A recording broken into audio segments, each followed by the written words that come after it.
Well, PetroSA is planning to shed at least 500 jobs. It's because of depleted gas reserves, meaning it will not be able to run its operations at full capacity. The company says drastic action is needed to turn the financial situation around. But as you'd expect, a lot of anger and reaction to this announcement from the Chemicals and Energy Workers Union, Ceppwawu.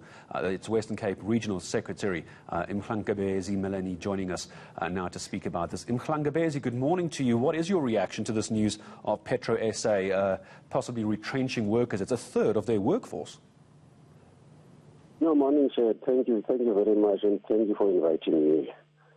Look, as Ceppwawu, firstly, we are perturbed to be furnished with Section 189 exactly when you close down the offices, because we received this Section 189 on the 10th of December when our offices are closed. That's the first thing that makes us so perturbed.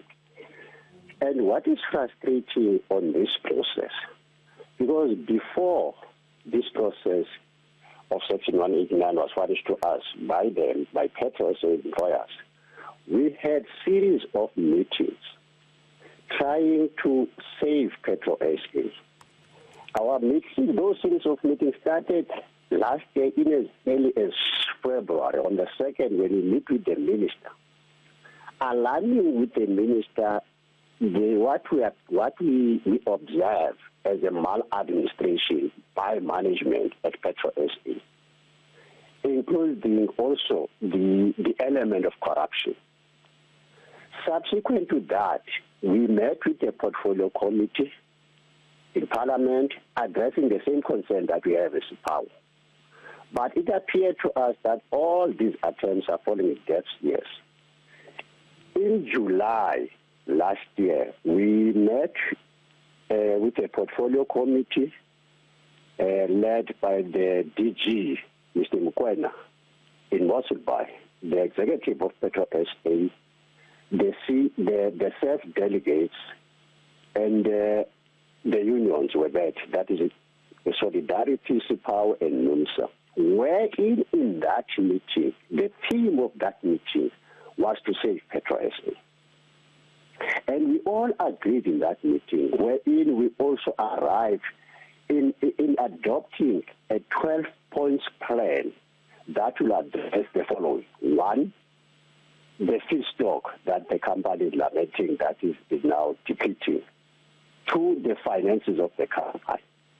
Now, to our surprise, we haven't yet got to hear from the employer or the company whether those 12 points plan were implemented and what are the reasons thereof to reject those 12 points plan. However, we now observe a jump ship.